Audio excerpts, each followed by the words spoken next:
Bismillahirrahmanirrahim. Elhamdülillah ve salatu ve selamu ala Resulillah ve ala alihi ve sahbihi ve men vela amma ba'd. Esselamu aleykum ve rahmetullahi ve berekatuh. Kadirlik, aziz Müslüman karindaşlar, aziz milletim, hemminlerge Allah'ın salamı, Allah'ın rahmeti bolsun.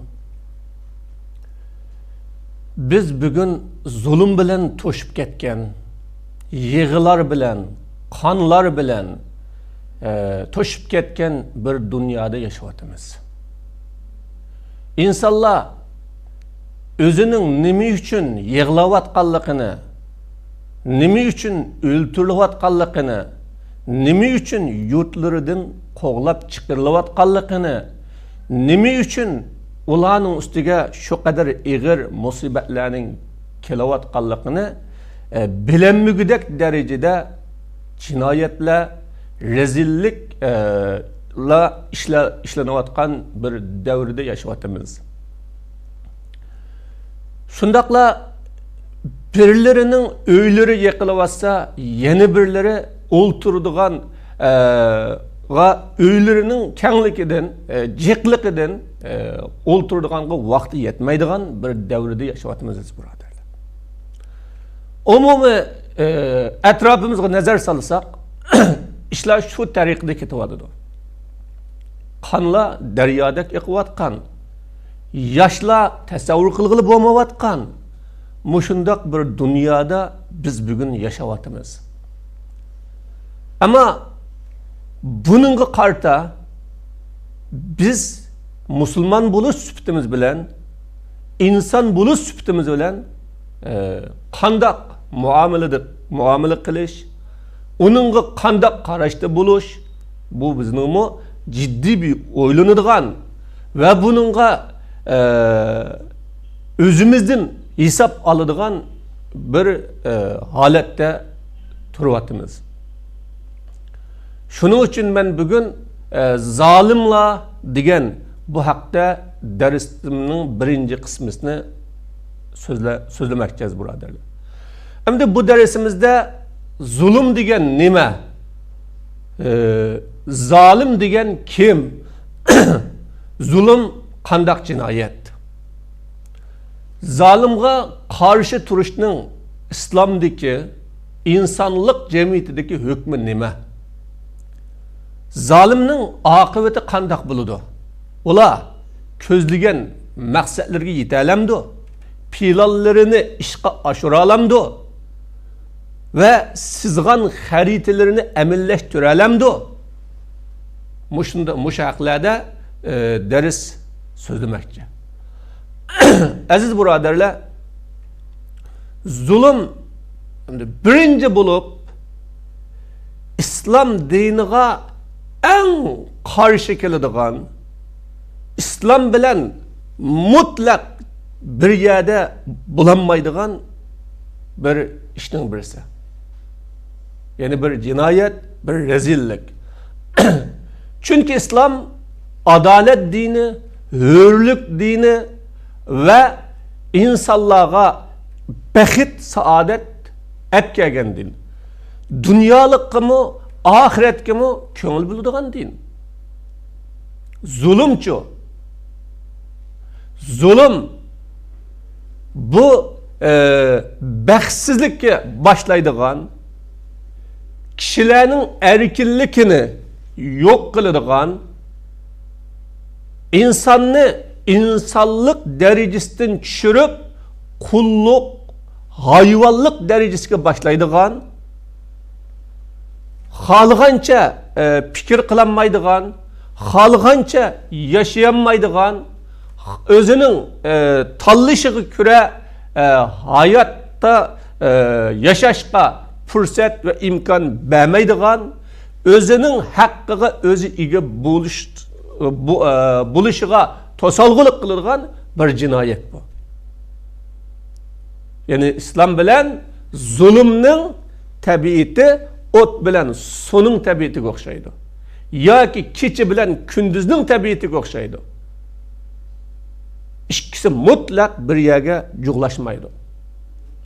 Shundaqla bu zulm tabiati sog'lom, aqli sog'lom, o'zining insonlik qimmatini, qadrini yo'qotmagan har qanday kishi mayli o'zining obro'yiga kelsin, mal dunyosiga kelsin, o'zining jismoniyatiga kelsin, e'tiqodiga kelsin, zulm bo'lsin yoki oilasiga, jamiyatiga, davlatiga, tuproqiga bo'lsin, qat'iy qabul qilmaydigan va uningga taslim bo'lmaydigan bir rezillik az birodarlar.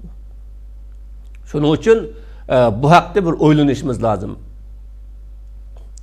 Ana zulm arabchidan kelgan so'z bo'lib, buni biz tilimizde umumlashib ketgan bo'lg'achqa zulm, zolim, zolimga qarshi turish davatimiz. Zulmni oldi bilan tunish uchun zulm degan nima degan bu narsani bir o'ylanishimiz lozim. Zulm degan bir narsani asli qo'yashga tegishlik bo'lgan o'rinda qo'ymasdan boshqa bir o'rinda qo'yganlikni zulm deymiz. Masalan,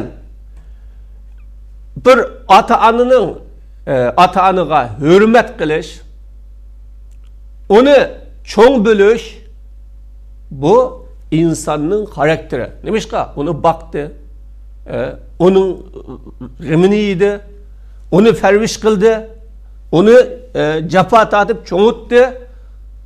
Ammo inson uningga hurmat qilish, uni ulug'lashning o'rniga onunğa hakaret qilgan bo'lsa, kamsitgan bo'lsa yoki onunğa aziyat bergan bo'lsa, mana bu asli qilishga tegishlik ishni qilmay, onunki g'ayrini qilgan bo'ladi. Bu zulm aziz birodarlar. Mana bu zulm. Yana birisi zulm her narsaning bir ölçümü çek çigirse buludu. İnsanın hayatta ölçem çek çigirse buludu. O çek çigirse yok. Bir nesi yok mu dünyada? Devletlerinin mu çek çigirse ba? Her nesinin çek çigirse ba. Şu çek çigiradın halkıp ötüp başkalarının yani ötüp ketkenlik mana bu zulüm.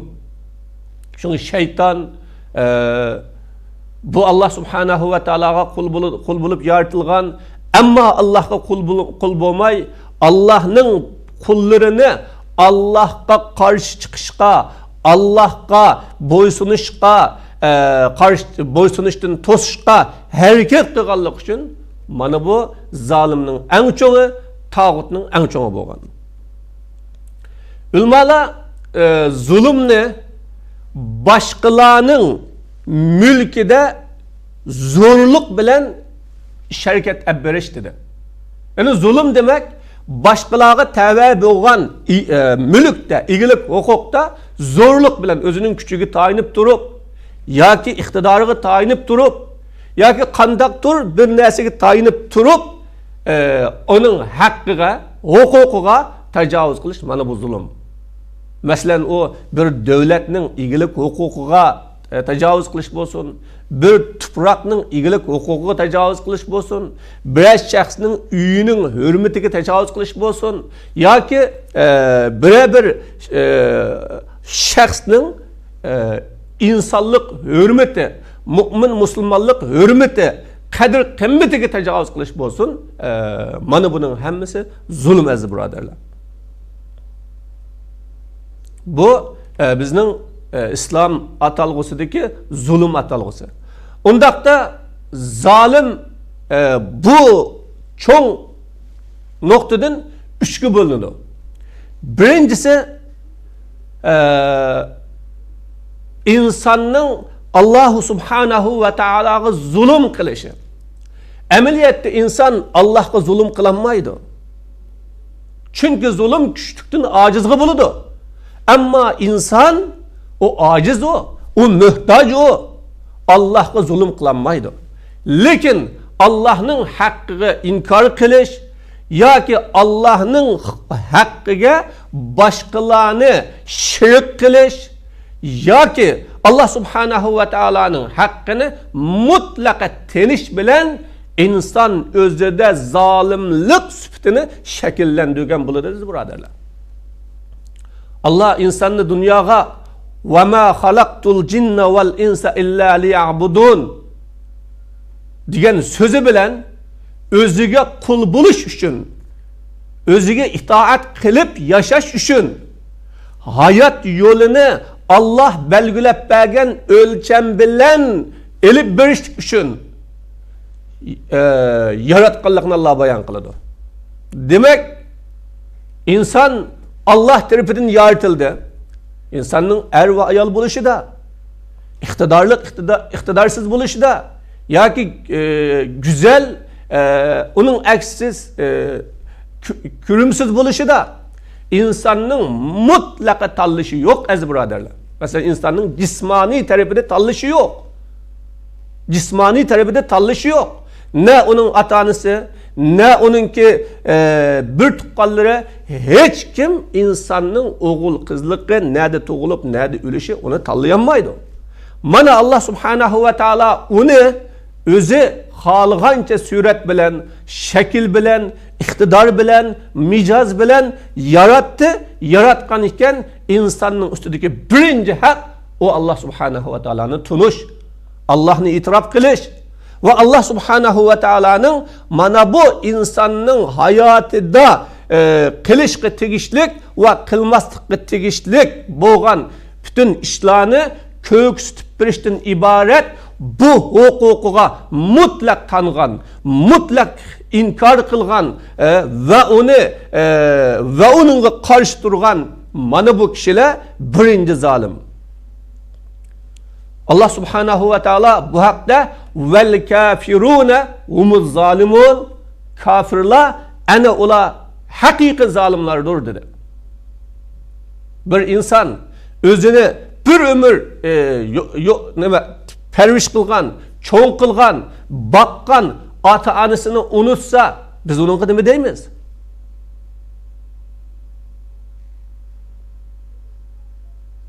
Kandak süpetlerimiz. Onunla kandak eyipler bilen eyiplerimiz. Ama insan onu yoklaktan bar kılgan, Rabbige inkar kılgan, Rabbige tanıgan. Mana bu bizden düşmanlarımızga okşaş. Allah subhanahu ve ta'ala'yı inkar kılgan, peygamberge inkar kılgan, mana bu kişiler dünyada en birinci zalim. Yani kafir dünyadaki en birinci zalim. İkincisi şirk. En çok zulüm. Bir insan Allah subhanahu ve ta'ala'nın hakkını yukarıda degandek tamamen inkar kıptı. Mevcutluk hakkını inkar kıptı. Dünyanı başkuruduğun başkuruş hakkını inkar kıptı. İnsanını öldürüp tirildiriş hakkını inkar kıptı. Veya ki mana bu hayatlıkını idare kılış hakkını inkar kıptı. Komünizmge okşagan, atizmge okşagan.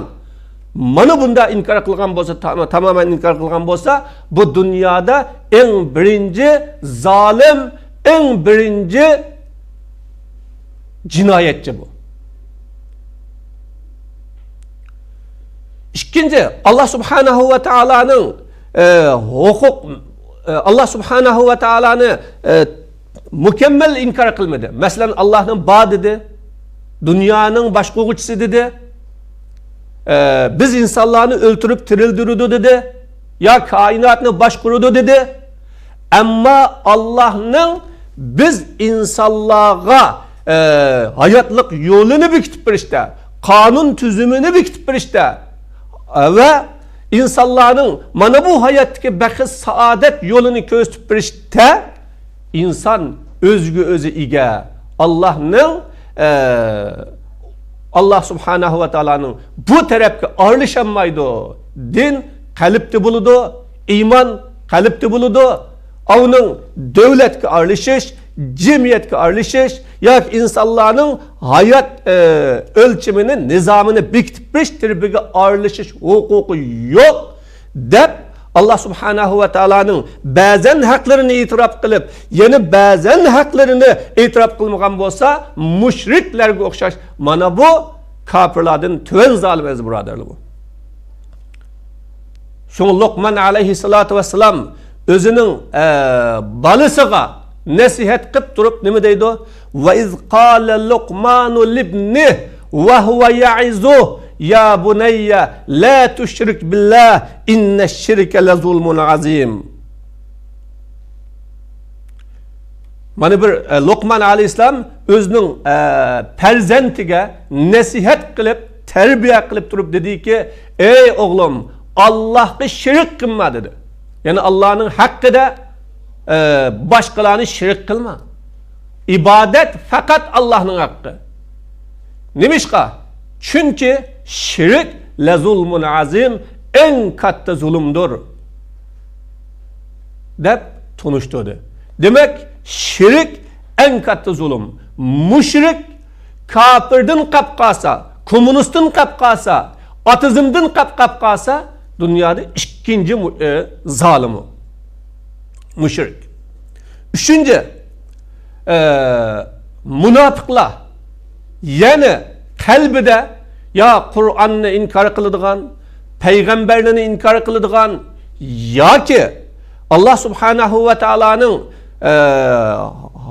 nima bu hayattaki kanun desturlarını inkar kılıdığan, Müslümanların zihniga, Müslümanların karşısıga iş kılıdığan, kafirinin menfaat için hizmet kılıdığan, mana bu görünüşte İslamçı bolsunmu, ama kalbinden Allah Kur'an'ı inkar kılış, İslam'ı inkar kılış, Resulullah sallallahu aleyhi ve sellem'i inkar kılış, ya ahiret'i inkar kılış, en addisi bir Müslümanın aziz buluşu, hür buluşu, zalimden kutulup erkin buluşu din ibaret. Mana bu hak hukuklarının ki emniyetki aşı için karşı çıkıp mehbi casusluk kılıştan ibaret. Mana bu işlere bu nifak bulup mana bu mu zalim ezi buraderli bu.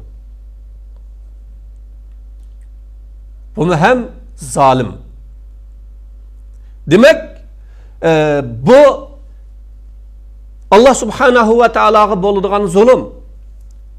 Allah bilen bende oturuştu ki bu zulüm insanını Allah'a nispeten zalim kıladigan zulüm ez buraderler bu. Bu en ağır, en çoğun zulüm bu. İkinci, kişilerin birbirine zulüm kılışı. İslam inne dima'akum ve emvalakum ve a'radakum haramun ke hürmeti yevmikum haza. Ke hürmeti beledikum haza. Mana bu şeydista ey Müslümanlar, senin kanlarınla, senin iktisatlarınla, senin abroylarınla silige nispeten mana bu günün, mana bu ayının, mana bu şehirinin hürmetlik boğunu okşaş, hürmetlik dep Resulullah bayan kıldı. Demek Mekke mükerreme kançılık hürmetlik olsa, Kâbetullah kançılık hürmetlik olsa, hac ayları kançılık hürmetlik olsa, ana aşının okşagan Müslümanın kanı hürmetlik yaz buradarlar. Bir Müslümanın kanını töküş, canını eliş, Müslümanını öldürüş, bu en çok insanın yaşaş hakkıga tecavüz kılganlık buludu. Bu zulüm. Müslümanın melini, iktisadını talan taraç kılıveliş, yani onu boğulaş, eliveliş, uğurleveliş, her xil şekilde özününki mülküge aylandırılış, meyli onun yer baylıkları bolsun, meyli onun şahsi işlep tapkan iktisadları bolsun, bunu tecavüz kılış, Bunu ele bilish yana zulm. Müslümanın obro'yini tushirish, to'kish, bu zulm, bu hurmatlik, bu harom bu. Mana buningga tajovuz qilib, buningdan musulmonga zulm qilgan bo'lsa, bu ham zolim aziz birodarlar bu. Demak, bu zulm mavi insonlar o'tirishki zulm bu. Unda bo'lganda bu zulm bir necha turga bo'linadi. Birinchi kishi bilan kishi o'tirishki zulm, oila bilan oila o'tirishki zulm, siyosiy zulm, iqtisodiy zulm, ijtimoiy zulm. Yani iqtisodiy zulm boshqalarning haqqini ele olish, siyosiy zulm boshqalarning yashash erkinligiga qarshi chiqish, ijtimoiy zulm onun qimmatini, obro'yini yerga tushirish. Mana buning hammasi zulm. Mushuning bilan shug'ullangan kishi o mustabid, o jinoyatchi, o zolim aziz birodarlar bu. Buni aniq bilishimiz lozim. Masalan, buningda bir dada o'zining balasining haqqida zulm qilishi mumkin. Ayoli ustida zulm qilishi mumkin. Bir tuqqan ustida zulm qilishi mumkin. İş beshidagi yetakchilar o'zining xalqiga zulm qilishi mumkin. Mana bu shunday shakldagi zulm, bu zulm deyiladi. Bunu ham haram, mana bu ham zalimlarning türüge kirdi aziz birodarlar bu.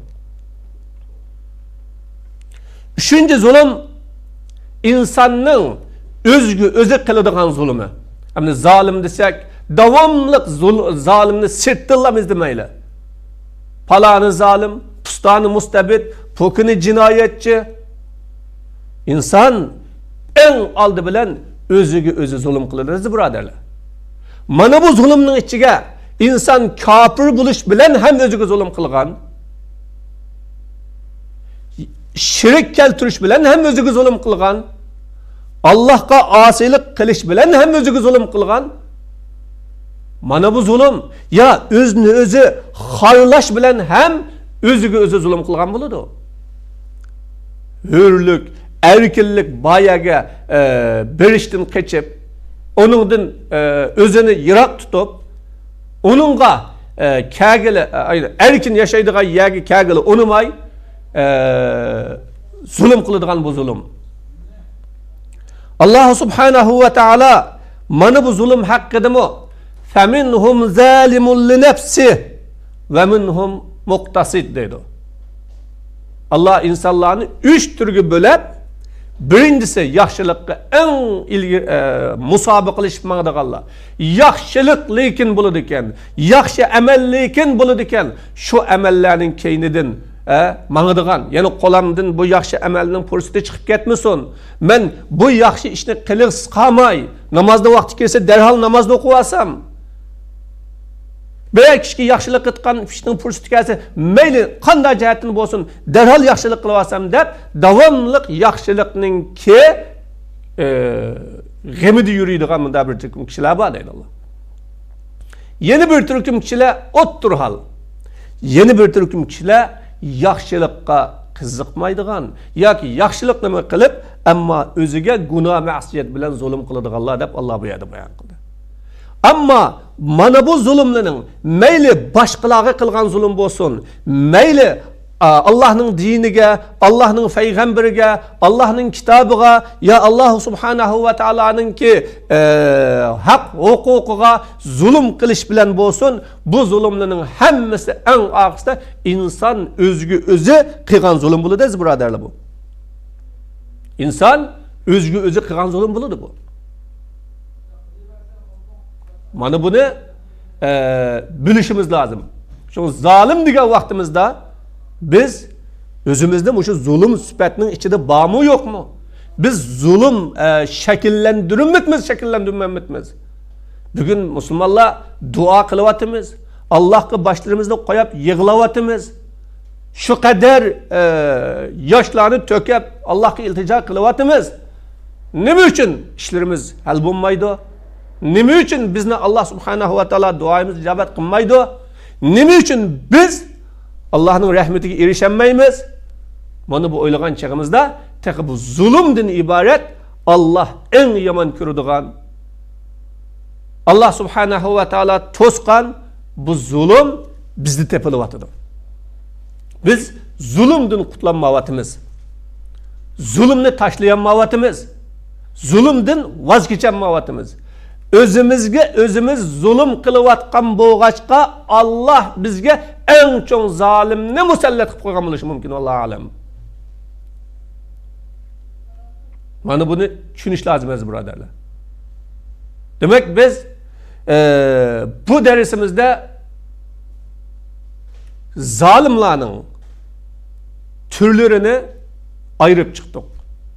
Hem de en eşeddi, en vahşi zalim kim degende bugünkü o'xshagan musulmonlarning, yani bizning tuprog'imiz islomiy tuproq 1200 yildan beri islom jug'rafiyasiga tava bo'lgan, islom jug'rafiyasining bir qismiga aylangan, en sharqidagi bir chegaralari bo'lgan 1000 yildan beri Allah'ın dinini özünün hayat yolu qilib kelayotgan musulmonlarning tuproqlariga hujum qilgan, onun mescidlerini yıkkan, Kur'anlarını ko'ydagan, musulmon bo'lganlik uchun millet süpti bilan düşman tutib yo'q qilmoqchi bo'lgan Allah'ga tanıgan zalim, ana o bütün zulüm süpetlerinin hammasi onunda şekillengen, onunda mücessemlengen. Zalim dese onundan eşip bir zalim bo'lmagan, bir zalimga karşı, bir zalimning oldida turayotgan mana bu aziz musulmonlarimiz biz birodarlar.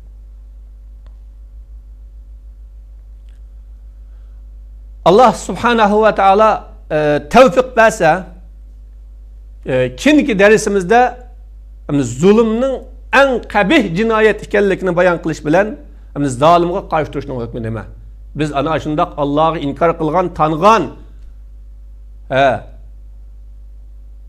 Allohga qilgan zulmni shakllangan, insonga qilgan zulmni shakllangan, o'ziga qilgan zulmni shakllangan, İslam'a qilgan zulmma, Qur'onga qilgan zulmni shakllangan tamomiy tarafning hamma tarafidan olsak, o zulm bilan to'liq nima qilgan, mujassamlashgan bir mustabid, bir zalim, bir tajovuzchining oldida turib o'tibdimiz.